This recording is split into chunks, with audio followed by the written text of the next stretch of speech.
क्या हो अगर कोई जॉन विक के कुत्ते की जगह उसकी मां को मार दे?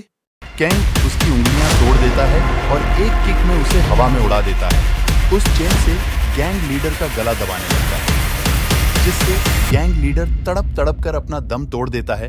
कैंग गुस्से में मेटल बैट उस आदमी के सर पर मारता है और उस आदमी की मौत हो जाती है। उसकी खून की छींटे पूरे कमरे में फैल जाती है। एक लड़का लाशों के बीच में खड़ा होता है और कहता है, मैं नहीं जानता कि लोग मेरे बारे में क्या सोचेंगे, लोग मुझे क्या कहेंगे, लेकिन अपने पिता को मारने वाला मैं ही होऊंगा। तभी सीन शिफ्ट होता है। एक स्कूल में बुलीज आपस में बात कर रहे होते हैं। वो कहते हैं, उस लूजर ने मेरा दिमाग खराब कर रखा है, उसे बुलाओ, मैं उससे पैसे वसूलूंगा। तभी दूसरा बुली कहता है, पर मैंने सुना है कि वह अपने बाप के साथ एक टूटे फूटे घर में रहता है, क्या उसके पास पैसे भी होंगे? बुली कहता है कि परिवार जितना गरीब होता है उतना ही वे लोग अपने बच्चों को संभाल कर रखते हैं, इसलिए वो बच्चे बिगड़ जाते हैं। हम उन बच्चों से पैसे ले लेंगे तो हम उन्हें बिगड़ने से बचाएंगे, और उनके परिवार के पास ज्यादा पावर नहीं है तो वो हमारा कुछ बिगाड़ भी नहीं पाएंगे। ये गरीब लोग होते ही इसलिए है ताकि वे दूसरों के पैरों के नीचे कुचले जा सकें। मैं उस लूजर के सारे पैसे छीन लूंगा। ये कहकर वो दोनों हंसने लगते हैं। तभी उनके पास एक लड़का आता है। वो दोनों उससे बोलते हैं, तुम्हें क्या चाहिए? तुम भी कुछ खर्चा पानी मांग रहे हो क्या?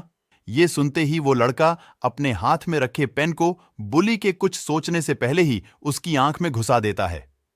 बुली चिल्लाते हुए जमीन पर गिर जाता है। उसकी आंख से खून आने लगता है और पूरा फर्श खून से भर जाता है। उसकी खून की छींटों से दीवार लाल हो जाती है और सारे बच्चे चिल्लाकर इधर उधर भागने लगते हैं। सीन शिफ्ट होता है। टीचर कहते हैं, अचानक से तुमने ये क्या कर दिया? तुम तो हमारे स्कूल के टॉपर हो, तुमने 3 साल तक अच्छे से पढ़ाई की, तुम तो बुली के विक्टिम भी नहीं थे। टीचर कहते हैं, कुछ तो बोलो, अगर तुम कुछ नहीं बोलोगे तो मैं तुम्हारी मदद नहीं कर सकता। कुछ तो कहो ताकि मैं तुम्हारी कुछ मदद कर सकूं। तभी वो कहता है, वो बहुत ज्यादा शोर मचा रहे थे तो मैंने उसकी आंख फोड़ दी। ये कैंग है, हमारा मेन कैरेक्टर। सीन शिफ्ट होता है। कैंग क्लास में बैठा हुआ होता है। तब सब बच्चे आपस में बातें कर रहे होते हैं। तुमने सुना क्या? कैंग ने उस लड़के की आंख फोड़ दी क्योंकि वह बहुत तेज बातें कर रहे थे। ये लड़का पूरा पागल है या पक्का साइकोपाथ ही होगा, कांग कहता है। मैं नहीं जानता कि लोग मेरे बारे में क्या सोचेंगे। मैं ये भी नहीं जानता कि मैं कौन सा रास्ता चुनूंगा, पर एक बात साफ है, कोई चीज मुझे चाहिए तो वो मैं लेकर रहूंगा, चाहे कुछ भी हो जाए। इसी तरीके से मैं यहां तक पहुंचा हूं। अब हमें कुछ साल बाद का सीन दिखाया जाता है, जहां कैंग एक ऑफिसर बन चुका है। तभी कैंग का जूनियर आकर बोलता है, सर, आपकी मीटिंग का टाइम हो चुका है, आपको जाना चाहिए। कैंग कहता है, मैं थोड़ी देर में वहां पहुंच रहा हूं। फिर हमें सीन दिखाते हैं जहां कैंग एक प्रेजेंटेशन दे रहा होता है। वो कहता है, सियोनहुआ ग्रुप ये एक नई कंपनी है। आप में से कुछ लोग इस कंपनी को जानते भी होंगे। यह लोन का बिजनेस चलाते हैं और ये कई दूसरे सेक्टर में एक्सपेंड भी कर रहे हैं। इस कंपनी का लास्ट ईयर का प्रॉफिट 500 बिलियन था। ये कंपनी बहुत तेजी से ग्रो कर रही है। इसे सुनकर वहां बैठा एक आदमी बोलता है, पर मुझे तो इसमें कोई दिक्कत दिखाई नहीं दे रही है। कैंग बोलता है, यह बाहर से देखने पर बिल्कुल सही लगती है, पर यह कंपनी कोई ऑर्डिनरी कंपनी नहीं है। इन लोगों ने सारी नेशनल गैंग्स को एक साथ मिलाकर एक पावरफुल कंपनी खड़ी की है। और प्रॉब्लम यह है कि जैसे जैसे यह कंपनी ग्रो हो रही है, क्राइम भी तेजी से बढ़ता जा रहा है। ब्लैकमेल, फिजिकल असॉल्ट, यह सब उनके बिजनेस को चलाने का तरीका है। यहां तक कि यह लोग किसी को मारने से पहले एक बार सोचते भी नहीं। और कंपनी की ग्रोथ का एक रीजन ये भी है क्योंकि ये कंपनी इतनी तेजी से एक्सपेंड कर रही है, बावजूद इसके कि यह गलत तरीकों का सहारा ले रहे हैं। क्योंकि जो आदमी इनका सपोर्ट कर रहा है वो और कोई नहीं बल्कि नेशनल लीडर कांग इल्दो है। ये आदमी कंपनी का ओनर भी है, और जितने भी इंसिडेंट मैंने अभी बताए हैं उनके पीछे कहीं ना कहीं इसी का हाथ है। यह सुनकर मीटिंग में हड़कंप मच जाता है। कमेटी का हेड कहता है, आज की मीटिंग यहीं एंड होती है, और मिस्टर कैंग, मुझे आपसे कुछ पर्सनल बात करनी है। सभी लोगों के जाने के बाद लीडर कहता है, मिस्टर कैंग, प्रमोशन के लिए तुम्हें ज्यादा काम करने की जरूरत नहीं है। कहीं तुम्हें किसी दूसरे कंपनी से ऑफर तो नहीं आ गया? कैंग कहता है, नो सर। लीडर कहता है, तो फिर तुम इस केस के पीछे ऐसे क्यों पड़े हुए हो? कैंग बोलता है, मैं किसी के पीछे नहीं लगा हुआ, मेरा काम इन्वेस्टिगेशन करना है। तभी हमें फ्लैशबैक का सीन दिखाया जाता है जहां कैंग अपनी मां से बात कर रहा होता है। उसकी मां कहती है, इस केस पर काम करना बंद कर दो। कैंग बोलता है, ये मेरा काम है, मैं इसे बंद नहीं कर सकता। कैंग की मां कहती है, मुझे ये पता है, पर सिर्फ इस केस के लिए ऐसे सोचो कि कुछ हुआ ही नहीं है। इसे सुनकर कांग कहता है, किसी न किसी को तो यह काम करना ही पड़ेगा और अभी मैं बिजी हूं, इस टॉपिक पर बाद में बात करेंगे। कैंग की मां बोलती है, इस केस पर काम करना छोड़ दो, मुझे ऐसा लगता है कि कुछ बहुत बड़ा होने वाला है और सिर्फ एक बार अपनी मां के लिए इस केस पर काम करना छोड़ दो प्लीज। कैंग बोलता है, मैं नहीं छोड़ सकता, मुझे इस केस को छोड़ने का कोई रीजन दिखाई नहीं दे रहा, मैं सिर्फ अपना काम कर रहा हूं। सीन प्रेजेंट में आता है जहां लीडर कहता है, मुझे भी ये पता है कि तुम अपना काम कर रहे हो, पर तुम अकेले नहीं हो जो यहां काम कर रहे हो। कैंग इल्दो प्रेसिडेंसी के लिए खड़ा हो रहा है। अगर कुछ ऊंच नीच हुई तो हमारी पूरी ब्रांच खतरे में आ जाएगी। अब तुम कहोगे कि मुझे फर्क नहीं पड़ता, पर अगर तुम्हारे अपनों की जान खतरे में हो तो तुम क्या करोगे? इस समय लीडर को एक फोन आता है, वह फोन पर बात करने लग जाता है। यह देखकर कैंग वहां से जाने लगता है। तभी लीडर कहता है, कैंग, तुम्हें मैसेज मिला, तुम्हारी मां की डेथ हो गई है। यह सुनकर कैंग शॉक हो जाता है। हमें कैंग की मां के फ्यूनरल का सीन दिखाते हैं जहां एक बोर्ड पर लिखा था कि यहां पर कोई विजिटर्स अलाउ नहीं है। हमें कैंग की मॉम की फोटो दिखाते हैं और एक आदमी आकर उस फोटो को उठता है और बाकी लोग आसपास का सामान उठाने लगते हैं। उनमें से एक आदमी बोलता है, 3 दिन हो गए हैं, यहां रहने का फायदा क्या है? तभी दूसरा आदमी बोलता है, मैं कुछ नहीं जानता, हम तो सिर्फ ऑर्डर फॉलो कर रहे हैं जो हमें ऊपर से दिए गए हैं। तभी एक आदमी आता है और वो बोलता है, हम इस औरत की फोटो का क्या करें?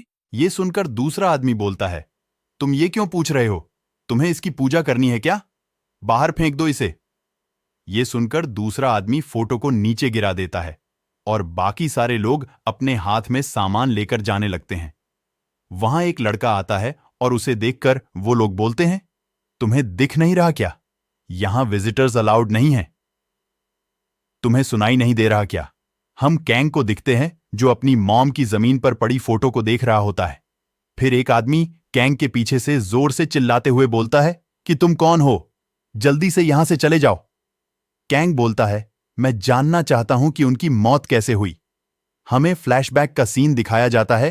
कैंग फोरेंसिक लैब में एंटर करता है जहां डॉक्टर कहते हैं, उच्च अधिकारी इस केस पर पहले से नजरें बनाए हुए हैं।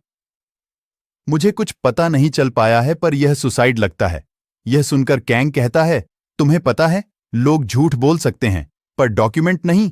तभी कैंग डॉक्यूमेंट उठाकर अपने कोट के अंदर रख लेता है। सीन प्रेजेंट में आता है। कैंग डॉक्यूमेंट खोलता है और बोलता है, तुम लोग ने अपना काम बड़ी बेरहमी से किया है, पर क्या यह सब जरूरी था? मैं जानता हूं कि वो एक बार मदद के लिए चिल्ला भी नहीं पाई होगी। तुम लोग ने उन्हें लगातार चाकू से छलनी करते रहे। तुम्हें ऐसा लग रहा होगा कि तुमने बहुत अच्छा काम किया, पर तुम्हें पता है कि तुमने कुछ मिस कर दिया, कि उसने मरने से पहले कुछ ऐसा खाया था जो उसके गले में फंस गया। यह सुनकर उनमें से एक आदमी कांग के पास आता है और बोलता है, चुप हो जाओ, तुम हमारे काम के बीच में अपनी टांग क्यों अड़ा रहे हो? तुम्हारे पास तो वारंट भी नहीं है। वो आदमी कांग के कंधे पर हाथ रखकर पूछता है, क्या तुम्हारे पास कोई प्रूफ है? अगर नहीं है तो यहां से चलते बनो। तभी कैंग उसकी उंगलियां तोड़ देता है और एक किक में उसे हवा में उड़ा देता है। उनका लीडर चाकू निकालकर कहता है, तुमने यहां आकर बहुत बड़ी गलती कर दी। यह कहकर वो चाकू लेकर कैंग को मारने के लिए आगे बढ़ता है। कैंग उसके ऊपर सारे डॉक्यूमेंट फेंक देता है, जिससे वो डिस्ट्रैक्ट हो जाता है और कैंग उसके सर में एक नुकीला सिक्का घुसा देता है, जिससे लीडर हवा में उड़कर दूर जाकर गिरता है। फिर कैंग बोलता है, बड़ी गलती तो तुमने कर दी और मुझे नहीं लगता कि मैं अब कानून के हिसाब से चलूंगा। अब मैं इस काम को अपने तरीके से करूंगा और जो भी मेरे रास्ते में आएगा उसे सिर्फ मौत नसीब होगी। आप में से कुछ लोग सोच रहे होंगे कि ये लोग गन्स निकालकर एक बार में ही काम खत्म क्यों नहीं करते, तो मैं आपको बताता चलूं कि साउथ कोरिया में वेपन्स रखना इलीगल है, इसलिए यह लोग वेपन्स का इस्तेमाल नहीं करते हैं। फिर हम सीन देखते हैं। जहां 3 लोग बैठे हुए होते हैं, जिनमें से एक सियोनह्वा ग्रुप का तीसरा बेटा है, जिसका नाम कंग तैगू है, जो बोलता है, मैंने सुना है उसने सबको मार दिया। क्या हमें इस पर कुछ नहीं करना चाहिए? यह सुनकर सियोनह्वा ग्रुप का दूसरा बेटा, जिसका नाम कांग मू है, वो बोलता है, यह प्रेसिडेंट इलेक्शन के लिए सही नहीं है। क्या हमें कुछ करना नहीं चाहिए, इससे पहले हालात और खराब हो जाएं?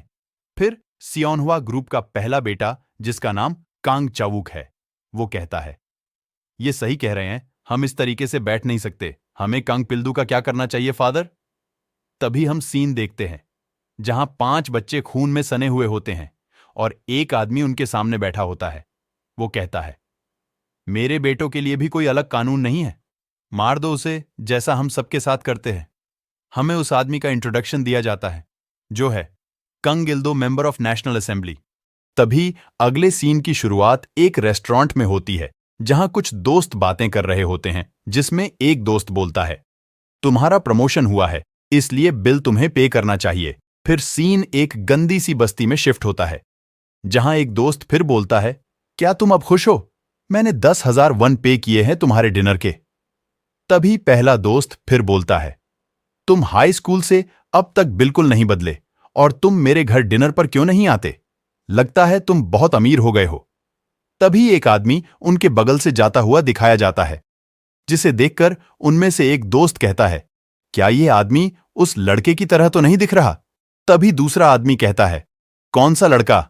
ये सुनकर वह कहता है, तुम्हें याद है क्लास में एक लड़के ने बुली की आंख में पेन मार दिया था क्योंकि वह तेज आवाज में बात कर रहा था। यह सुनकर वो कहता है, हां मुझे याद आया, मैंने सुना है कि वो ऑफिसर बन गया है, पर एक ऑफिसर ऐसी गंदी सी बस्ती में क्या करेगा? ये आदमी वो नहीं होगा, तुम्हें गलतफहमी हुई है। इस बात को सुनकर दूसरा आदमी कहता है, हां बहुत साल हो गए हैं, वो तो किसी अच्छी सी जगह में रह रहा होगा, तुम्हें उसका निकनेम याद है? तभी इनमें से एक आदमी सोचता है, मैं यह नाम कैसे भूल सकता हूं, कैंग पिल्दो द साइकोपैथ। तभी हमें उस आदमी का फ्लैशबैक दिखाया जाता है, जहां बुली ने उसका मुंह कसकर दबा रखा होता है और वो लड़का रो रहा होता है। वो रोते रोते कहता है, मैं कल पक्का तुम्हें लाकर दे दूंगा। इसे सुनकर बुली कहता है, तुमने मुझे पागल समझ रखा है क्या? मैंने तुम्हें कहा था, अगर तुमने मुझे आज पैसे नहीं दिए तो मैं सिगरेट तुम्हारी आंखों में डाल दूंगा। तो अब जल्दी से अपनी आंखें खोलो। यह सुनकर लड़का कहता है, मुझे माफ कर दो। तभी वहां पर टीचर आ जाते हैं और कहते हैं, तुम यहां क्या कर रहे हो? लंच ब्रेक ओवर हो गया है और तुम तो यहां स्मोकिंग भी कर रहे हो, जल्दी से ऑफिस में आओ। यह सुनकर बुली कहता है, टीचर मैं तो सिर्फ अपने दोस्त से जिम के कपड़े मांग रहा हूं, क्योंकि मेरी अगली क्लास पीई की है, हम उसी की तैयारी कर रहे हैं। क्या आप हमें सिर्फ एक बार छोड़ सकते हैं? यह सुनकर टीचर वहां से चले जाते हैं और वो लड़का सोचता है, मुझे यह पता था कि मैं इन लोगों से कभी बच नहीं सकता। तभी बुली कहता है, टीचर ने हमें तुम्हारा ध्यान रखने को कहा है, क्योंकि तुम्हारा परिवार बहुत गरीब है। तुम्हें सरकार से पेंशन मिलती है ना, मैं तुम्हारी स्कूल की लाइफ अच्छी बना सकता हूं, बस तुम मुझे वह पैसे दे देना। तुम्हारे घर का खर्चा भी बहुत कम ही है, क्योंकि तुम्हारी मां एक अंधी बुढ़िया है। यह कहकर वह लड़के का चश्मा तोड़ देता है और कहता है, लगता है किसी पागल ने यह चश्मा रास्ते के बीचों बीच रख दिया। यह कहकर बुली वहां से चला जाता है।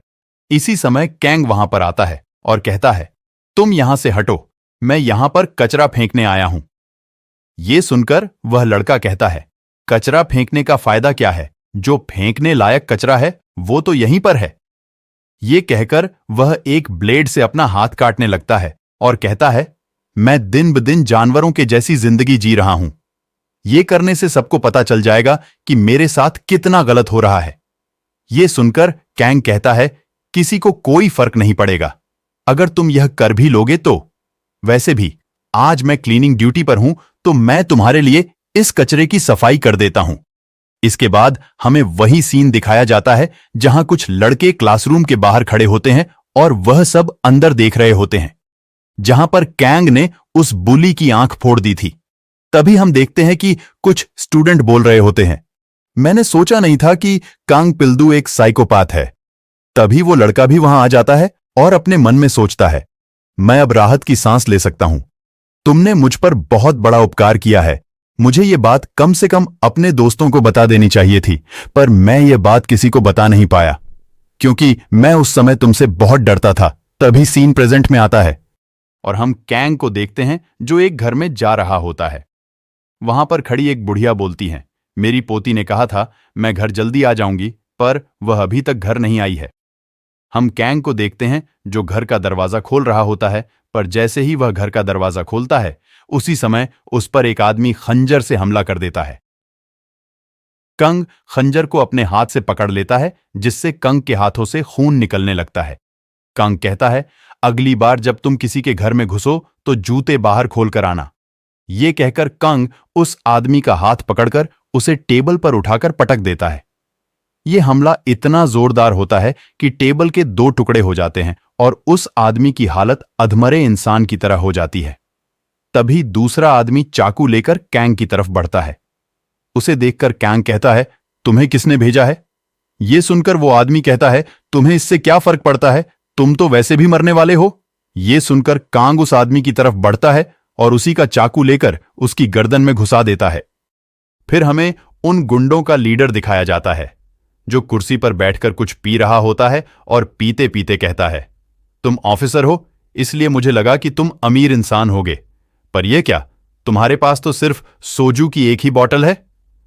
तभी लीडर वहां से खड़ा हो जाता है और गेट जहां उसके आदमी मरे पड़े होते हैं वहां जाकर लीडर कैंग से दोबारा बोलता है, मुझे लगता है कि इस काम के लिए मुझे अब ज्यादा कीमत लेनी होगी। मुझे इन कोरियंस पर कभी भरोसा ही नहीं करना चाहिए। हम एक लड़की को देखते हैं जो जख्मी हालत में वहां पड़ी होती है। उसे देखकर कैंग कहता है, क्या इस लड़की को भी तुम्हारी डील में इंक्लूड किया गया है? यह सुनकर वो आदमी कहता है, मैं इस लड़की को नीचे से लाया हूं, इसे लाने में बहुत मुश्किल हुई, पर यह जरूरी था। मैं तुम्हारे घर में ड्रग छुपा दूंगा और फिर कल अखबार में खबर आएगी। करप्ट ऑफिसर कांग ने नशे की हालत में लड़की के साथ रेप करने की कोशिश की और कल से तुम्हारी जिंदगी बर्बाद हो जाएगी। यह सुनकर कांग कहता है, अखबार में आने के लिए इतना करना काफी नहीं है, तुम्हें कम से कम उसके परिवार वालों को मारना चाहिए था, अगर तुम्हें इतनी ही अटेंशन चाहिए थी तो। यह सुनकर वह आदमी कहता है, मुझे लगता था मैं बुरा इंसान हूं, पर तुम्हें देखकर लगता है कि मैं बहुत अच्छी राह पर हूं। इस काम के लिए मुझे और भी पैसे लेने पड़ेंगे। तभी सीन सियोनहुआ ग्रुप के हेड ऑफिस पर शिफ्ट होता है। तभी हम एक आदमी को देखते हैं जो किसी से कह रहा होता है, वो किलर अपने काम को अच्छे से हैंडल कर लेगा अगर हम उसे अच्छे पैसा देते हैं।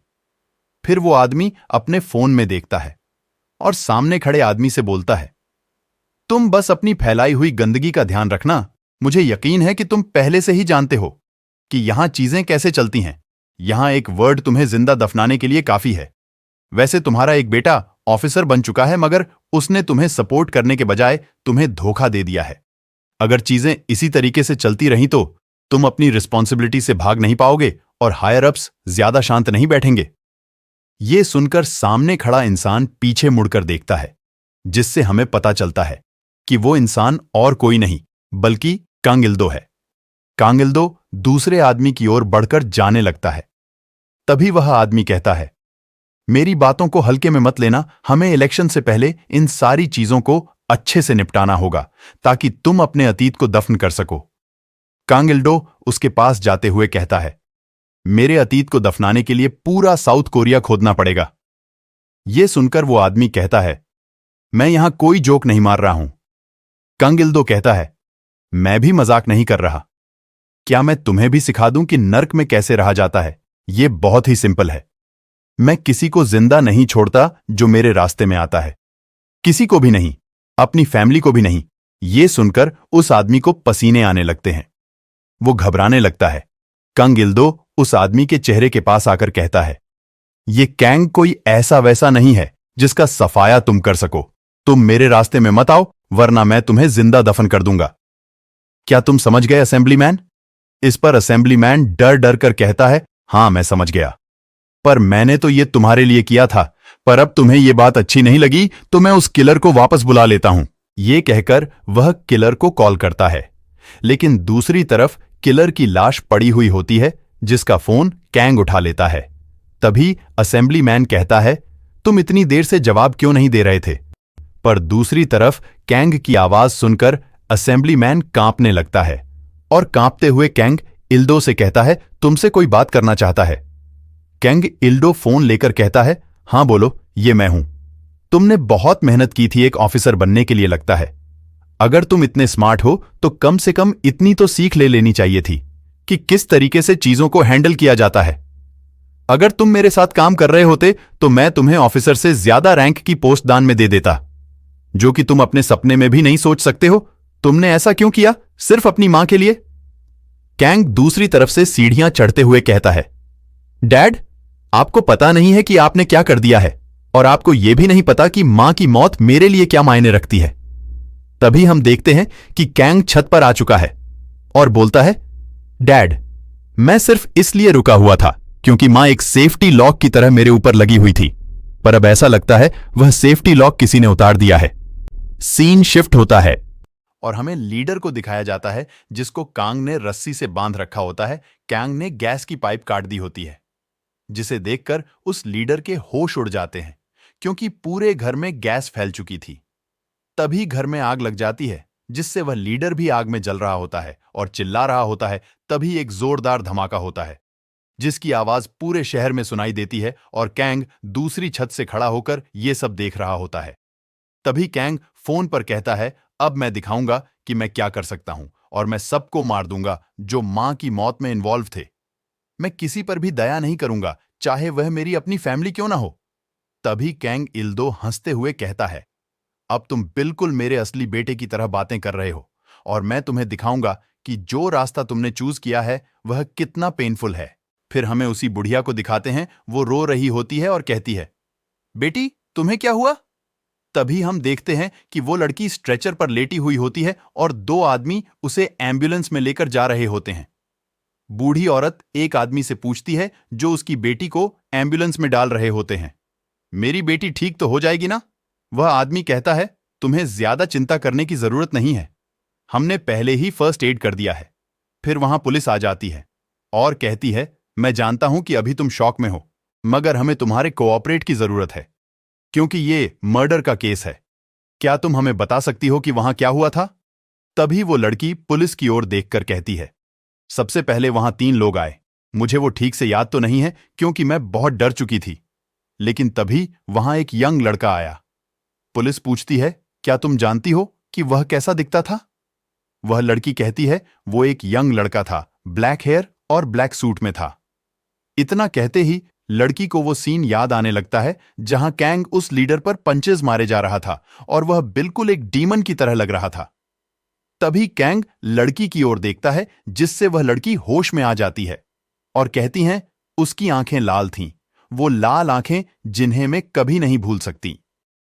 सीन शिफ्ट होता है, हमें एक बार दिखाते हैं जहां कांग तेगु अपनी गैंग के साथ बैठा होता है। वो कहता है, ये कैंग फिर से आ गया, मुझे उसकी लाल आंखें बचपन से ही नहीं पसंद। आखिरकार उसने इतना बड़ा कांड कर दिया, पर यह हमारे लिए अपॉर्चुनिटी से कम नहीं है। मैं इलेक्शन से पहले इस तरह के काम नहीं करना चाहता था क्योंकि इससे हमारी रेप्यूटेशन पर असर पड़ता, पर अब हालात बदल चुके हैं। मेरे भाई जब कांग से इतने चीड़े हुए हैं तो मेरे पापा कितने गुस्से में होंगे। हमें कांग को मारना होगा। इसे सुनकर तैगू का असिस्टेंट कहता है, क्या प्रेसिडेंट इल्दू को गुस्सा नहीं आएगा अगर हम इलेक्शन से पहले ऐसे काम करेंगे? मेरे हिसाब से हमें इलेक्शन तक रुक जाना चाहिए। इसे सुनने के बाद कांग तैगू कहता है, इसी एटीट्यूड की वजह से हम इस सिचुएशन में हैं। मेरे भाइयों को अपनी खुद की कंपनी मिल रही है क्योंकि वो सिर्फ मुझसे बड़े हैं। मैं ये काम अब और नहीं कर सकता। मुझे अपनी रेपुटेशन इंप्रूव करनी होगी और एक अच्छी पोजीशन पर आना होगा, और इसका रास्ता कैंग है। सीन शिफ्ट होता है और हम कैंग को देखते हैं जो सीसीटीवी फुटेज देख रहा होता है जिसमें उसकी मां रास्ते से जा रही होती है। कैंग सोचता है, मां को यहां आने की जरूरत क्यों पड़ी होगी, और वह उस बिल्डिंग के सामने छुपकर बैठ जाता है। वहां पर एक गाड़ी आकर खड़ी होती है और कुछ लोग किसी आदमी को किडनैप करके ले जा रहे होते हैं। बिल्डिंग के अंदर गैंग वाले लोग उस किडनैप्ड आदमी को टॉर्चर कर रहे होते हैं। वो आदमी अपनी जान की भीख मांग रहा होता है। गैंग का लीडर कहता है, तुम हमारे लोन का इंटरेस्ट चुकाने में फेल हो गए और रूल्स के अकॉर्डिंग तुम्हें सेम अमाउंट के ऑर्गन्स हमें देने होंगे। इस डॉक्यूमेंट पर तुम्हारे साइन है। आदमी बोलता है, अगर तुम मेरे सारे ऑर्गन्स एक साथ ले लोगे तो मैं मर जाऊंगा। मुझे एक मौका और दे दो, मैं अगले महीने तुम्हारे पैसे पक्का दे दूंगा। तभी वहां बैठा कुत्ता जोर जोर से भौंकने लगता है। गैंग लीडर इससे परेशान हो जाता है। गैंग लीडर एक मेटल बैट से उस कुत्ते को मार देता है और उस आदमी को बोलता है, मैं कुत्ते के भौंकने की वजह से कुछ सुन नहीं पाया, तुम क्या कह रहे थे? आदमी कहता है, सिर्फ मुझे एक मौका दे दो, मैं तुम्हारे पैसे चुका दूंगा, और लीडर आदमी को मारने ही वाला होता है। तभी वहां से कैंग एंट्री लेता है।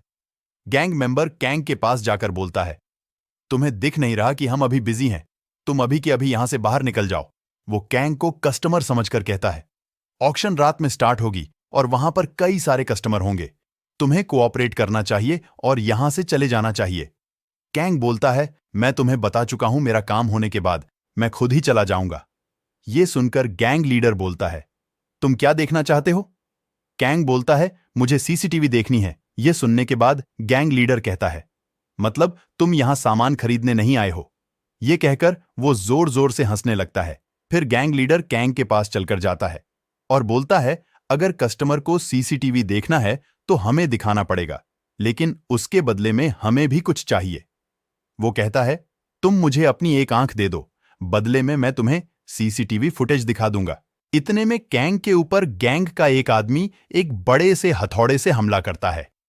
कैंग साइड होकर हमले को चकमा दे देता है।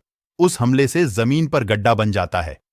तभी कैंग पीछे से उस आदमी का कॉलर पकड़कर अपना घुटना उसके चेहरे पर मारता है, जिससे वह आदमी दूर जाकर गिरता है। कैंग वहां पड़े कुत्ते के पट्टे वाली चेन को अपने हाथ में ले लेता है और चेन को अपने हाथ में बांधते हुए बोलता है, मुझे लगा ही था तुम मुझे ऐसे सीसीटीवी फुटेज नहीं दोगे, पर उसके लिए तुम सबको जिंदा रहने की जरूरत नहीं है। अगर तुम में से एक भी जिंदा बच गया तो वो मुझे ये तो बता ही देगा कि सीसीटीवी कहां है। तो अब मैं सिर्फ एक आदमी को यहां से जिंदा जाने दूंगा। यह सुनते ही पूरा गैंग कैंग पर अटैक कर देता है। यह देखकर किडनैप हुआ आदमी एक साइड में जाकर छुपकर फाइट देखने लगता है। तभी गैंग का आदमी उसके पास आकर गिरता है। फिर दूसरा गैंग मेंबर भी उसके पास आकर गिरता है। यह सब देखकर उस आदमी के पसीने छूटने लगते हैं।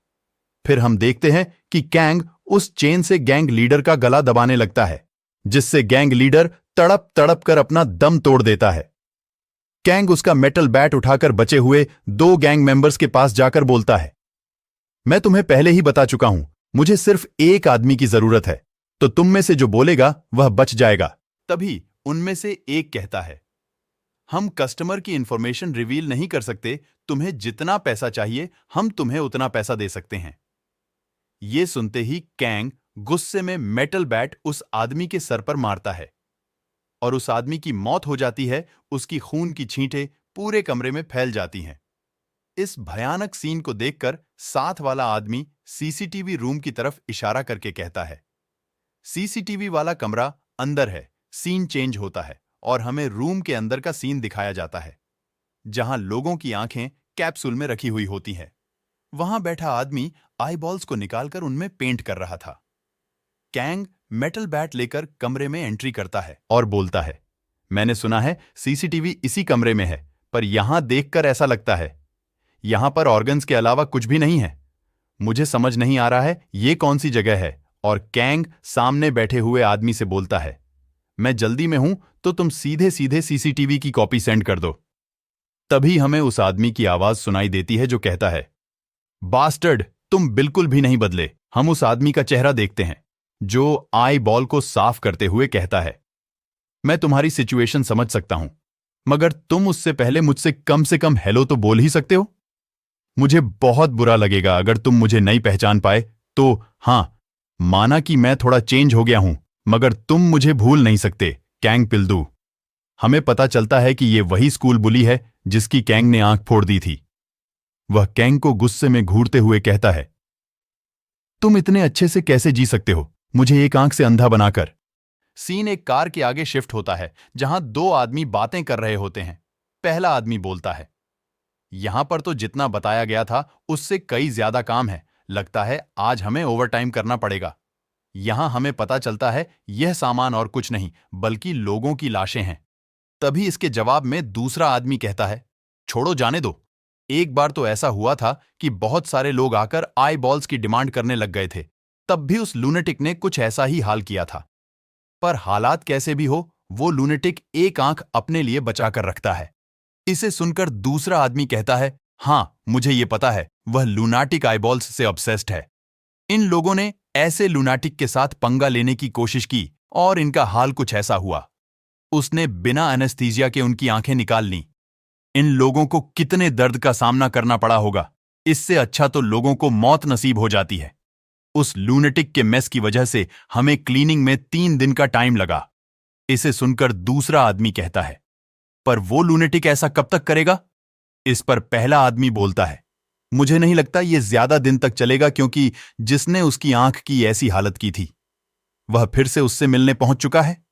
यहां हमें पता चलता है ये लोग उसे बुली के बारे में बात कर रहे हैं। सीन शिफ्ट होता है। हमें बिल्डिंग के अंदर का सीन दिखाया जाता है, जहां बुली बोलता है, बहुत दिनों से तुम मुझसे मिले नहीं हो, कम से कम तुम मुझे देखकर खुश तो होंगे फकिंग बास्टर्ड, या तुम ऐसे ही खड़े रहोगे जैसे कि तुम्हें कुछ पता ही नहीं है। ये सुनकर कैंग बोलता है, तुम्हारी बचकाना बातें पूरी हो चुकी हो तो मुझे सीसीटीवी फुटेज दे दो, मुझे सिर्फ वही चाहिए। बुली कहता है, तो तुम यहां सिर्फ सीसीटीवी लेने आए हो, पर तुम बिल्कुल नहीं बदले हो। तुम्हें जो चाहिए तुम उसे लेने के लिए कुछ भी कर सकते हो, इसलिए तुम्हें निक नेम दिया गया था, द साइकोपैथ। ये सुनकर कांग कहता है, ओह एक आंख वाले बंदर, क्या तुम अपने आप में ही बातें बनाए जा रहे हो? क्या तुम मुझे जानते भी हो? ये सुनकर बुली कहता है, तुम मुझे नहीं जानते, यू फकिंग बास्टर्ड। तुमने मेरी एक आंख निकाल ली थी और ये कहा था कि मैं चिल्लाकर बातें कर रहा हूं। ये सुनकर कैंग कहता है, अच्छा ऐसा हुआ था क्या? ये सुनकर बुली गुस्से में बोलता है, तुम्हें अब इतना भी याद नहीं है, सन ऑफ अ बिच, आज मैं तुमसे अपनी आंख का बदला लूंगा। ये कहकर बुली कांग के ऊपर ब्लेड से हमला कर देता है, पर कांग उस अटैक से बचते हुए पीछे हट जाता है। और जब वह हैरानी से अपने फेस की ओर देखता है तो उसके फेस पर एक कट लग चुका होता है। ये देखकर बुली कहता है, तुम इतने हैरान क्यों हो? तुम्हें नहीं पता क्या? ये ऑपरेशन ब्लेड कितनी शार्प होती है। ये इतनी शार्प होती है, अगर तुम्हें कट भी लग जाए तो तुम्हें पता नहीं चलेगा कि तुम्हें कट लग चुका है। और अब तुम्हें याद आया मैं कौन हूं? ये सुनकर कैंग कहता है, मुझे कुछ याद नहीं है और मैं तुम जैसे यूजलेस लोगों को याद करना भी नहीं चाहता। तुम जैसे यूजलेस लोग मेरे किसी काम के नहीं हैं। अच्छा है, तुम मुझे याद नहीं हो। ये सुनकर बुली बोलता है, आज मैं तुम्हें तुम्हारी औकात दिखाऊंगा और तुम्हारी ऐसी हालत करूंगा कि तुम पूरी जिंदगी याद रखोगे। ये कहकर वह ब्लेड से कैंग के ऊपर अटैक कर देता है। कैंग उस अटैक से बचते हुए साइड हट जाता है, लेकिन बुली ब्लेड की डायरेक्शन चेंज कर देता है और ब्लेड को कैंग के कंधे में घुसा देता है। बुली बोलता है, तुम्हें पता है मैं इस वक्त का कितने टाइम से इंतजार कर रहा था। मैं तुम्हारे हाथ काट दूंगा और इन्हें अच्छी तरीके से स्टोर करके रखूंगा। कांग ब्लेड को निकालने की कोशिश करता है, पर वह ब्लेड निकाल नहीं पाता। वो बुली को अपनी तरफ खींचकर उसकी नाक पर एक जोरदार वार करता है, जिससे बुली की नाक से खून आने लगता है। कांग कहता है, अब मुझे याद आ चुका है, मुझे उस समय तुम्हारी दोनों आंखें फोड़ देनी चाहिए थीं। ये सुनकर बुली गुस्से में आ जाता है और कहता है, तुम्हें कुछ देर में अपने के पर पछतावा होगा। ये कहकर वो कैंग पर ब्लेड से हमला करने लगता है, पर कैंग बचते हुए उस पर पंचेस मारने लगता है। पंच लगने पर बुली के हाथ से ब्लेड गिर जाती है और कैंग उसे पंच मारने के लिए आगे बढ़ता है। इसे देखकर बुली एक डिफेंसिव स्टैंस बनाकर आंखें बंद कर लेता है, और जब वो आंखें खोलता है तो देखता है कैंग कंप्यूटर के पास जाकर सीसीटीवी फुटेज चेक कर रहा होता है। कैंग बोलता है, ये काम करना बहुत जरूरी है, मैं पहले सीसीटीवी फुटेज चेक कर लूं, फिर मैं तुमसे निपटूंगा। यह सुनकर बुली कांग से कहता है, एंड टाइम में भी तुम मुझे सिर्फ इग्नोर करोगे। फिर हमें सीसीटीवी के अंदर का सीन दिखाया जाता है, जहां कैंग की मां बुली के सामने बैठकर गिड़गिड़ा रही होती है। कैंग पूछता है, वह तुमसे भीख क्यों मांग रही थी? यह सुनकर बुली कहता है, तुम जानना चाहते हो, और वह कमरे की लाइट काट देता है। बुली कहता है, एक दिन वो यहां आई थी। इसके बाद सीन फ्लैशबैक में जाता है। हम देखते हैं कैंग की मां कहती है, मैंने सुना है जो मुझे चाहिए वो सिर्फ यही मिल सकता है। मैं इसके लिए तुम्हें मुंह मांगी कीमत देने को तैयार हूं। इस डॉक्यूमेंट में जो लिखा है वे सारी चीजें मुझे चाहिए। इसे सुनकर बुली कहता है, जो तुम्हें चाहिए हम इसी चीज के लिए मशहूर है, पर इसके लिए एक अच्छी कीमत लगेगी और यह जरूरी नहीं है कि वो पैसे हों। मुझे कुछ और चाहिए। इसे सुनकर कैंग की मां कहती है, अगर तुम मुझे डॉक्यूमेंट में लिखी चीज दे दोगे तो मैं तुम्हें कुछ भी देने को तैयार हूं। सीन प्रेजेंट में आता है। बुली बोलता है, एक मिडिल एज्ड विमेन यहां पर क्या लेने आई होगी? हां, तुमने सही सोचा, वह एक आइडेंटिकल बॉडी ढूंढ रही थी जो उसकी जगह पर मर सके। बुली कहता है, मैं ये जानकर हैरान हो गया कि तुम्हारी मॉम एक बॉडी की तलाश कर रही है। क्यों? क्या हुआ? तुम्हारा कॉन्फिडेंस कहां गया? हम देखते हैं कि बुली के हमले से चाकू कैंग के हाथ और पैर में घुस चुके हैं। फिर बुली की आवाज आती है जो बोलता है, तुम्हारा कॉन्फिडेंस खत्म हो चुका है क्या? ऐसा इसलिए है क्योंकि तुम अपना काफी ब्लड लूज कर चुके हो। वैसे अभी भी देर नहीं हुई है, तुम मुझसे अपनी जान की भीख मांग सकते हो। क्या पता मैं तुम्हें छोड़ दूं?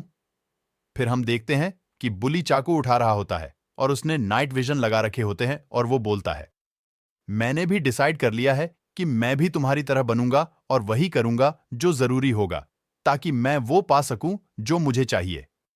मैंने तुम्हारी मां से बॉडी के बदले तुम्हारी आंखें मांगी थीं। फिर हम देखते हैं कि बुली ने कैंग पर हमला कर दिया है और वो बोलता है, कितने शर्म की बात है। सियोनवा ग्रुप की लेडी पूरा दिन अपने घुटनों के बल बैठकर मुझसे भीख मांगती रही। हमें पता चलता है कि कैंग अंधेरे में कुछ नहीं देख पा रहा है। बुली कैंग पर हमला कर देता है जिससे कैंग कुछ कदम पीछे हो जाता है। कैंग अपने हाथों से अपने सर को डिफेंड कर रहा होता है। बुली कहता है, एक प्रोसिक्यूटर क्या कर रहा था जब उसकी मॉम उस स्टेट में थी? बुली दोबारा आगे बढ़ता है और बोलता है, तुम्हें पता है तुम्हारी मॉम ने तुम्हारी आंखें देने से मना कर दिया था, लेकिन मैंने गिव अप नहीं किया। तभी मेरे पास कोई ऐसा आया जिसने मुझे तुम्हारी आंखें देने का वादा किया तुम्हारी मॉम की जान के बदले में। हम देखते हैं कैंग जोर जोर से हाँफ रहा होता है। उसने अपने हाथ अभी भी सिर के पास डिफेंस पोजीशन में रख रखे होते हैं और दूसरी तरफ बुली ने अपने हाथ में कुल्हाड़ी ले रखी होती है। बुली कहता है, बहुत हुई इमोशनल बातें। ये सुनकर कैंग अपने हाथ नीचे कर लेता है और सीधा खड़ा हो जाता है, जिससे बुली को लगता है कि कैंग ने स्ट्रगल करना छोड़ दिया है। बुली कहता है, अच्छा, अब तुमने ये सही किया, अब मैं तुम्हें तुम्हारी मां के पास भेज देता हूं। और ये कहकर बुली कैंग पर हमला कर देता है। तभी कैंग अचानक से पीछे मुड़ता है और बुली पर अटैक कर देता है। फिर हमें दिखाया जाता है कि बुली के नाइट विजन नीचे गिर जाते हैं। बुली बोलता है, तुम्हारी नजरें शुरू से ही मेरे नाइट विजन पर थीं। तुम्हें क्या लगता है कि अंधेरे में लड़ने से तुम एडवांटेज में हो? वैसे तुम भी अंधेरे में देख नहीं सकते हो। हम देखते हैं कि बुली इधर उधर भाग रहा होता है और जोर जोर से चिल्लाकर बोल रहा होता है, लूजर, छुपना बंद करो और बाहर आओ। कैंग बोलता है, क्या तुम मुझे देख नहीं पा रहे? बुली बोलता है, मैं तुम्हें कैसे देख सकता हूं जब सारी लाइट्स बंद है अपनी। यह बकवास बंद करो और बाहर आकर मेरा सामना करो। तभी हमें कैंग की दोबारा आवाज सुनाई देती है जो कहता है, लाइट्स ऑन है लेकिन तुम मुझे नहीं देख सकते। बुली कैंग से बोलता है, तुम क्या बोल रहे हो? यहां सिर्फ अंधेरा है। कैंग बोलता है, तुम सही थे, ये ब्लेड बहुत शार्प है, यहां तक कि तुम्हें पता भी नहीं चला कि तुम्हारी आंखें कट चुकी हैं। बुली अपने हाथ अपने चेहरे पर रखता है तो उसे पता चलता है कि उसकी आंखें कट चुकी हैं। जैसे ही बुली को यह पता चलता है, वो जोर जोर से चिल्लाने लगता है और चिल्लाते चिल्लाते कैंग के आगे घुटनों के बल गिर जाता है। फिर बुली धीरे धीरे से कैंग को पकड़कर खड़ा होने लगता है और अपने हाथ कैंग के चेहरे के पास लाकर बोलता है, अगर मैं अपने प्लान के साथ चलूं तो मैं अभी भी तुम्हारी आंखें निकालकर अपने अंदर इंप्लांट कर सकता हूं, जिससे मैं दोबारा देख पाऊंगा। तभी कैंग अपना हाथ उठाकर एक जोरदार थप्पड़ बुली के मुंह पर मारता है, जिससे बुली नीचे गिर जाता है। कैंग बुली के पास बैठ जाता है और बोलता है, हमें अभी भी बात करने की जरूरत है। मैं जानता हूं जिस कान को तुम पकड़े हुए हो अब उससे सुन नहीं सकते। हम देखते हैं कि कैंग के थप्पड़ की वजह से बुली के कान का पर्दा फट चुका है और उसके कान से खून निकल रहा है।